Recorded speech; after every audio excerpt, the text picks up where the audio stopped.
ಸೂರಜ್, ನಿಮ್ಮ ಪ್ರಕಾರ ಈ ಮನೆಯ ಅತಿ ಸುಂದರವಾದ ಸ್ತ್ರೀ ಸದಸ್ಯೆ ಯಾರು?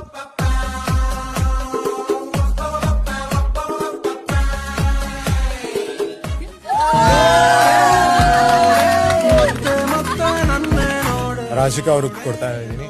ನನಗೆ ಅವ್ರು ಕ್ಯೂಟ್ ಅನ್ನಿಸ್ತಾರೆ. ಸೊ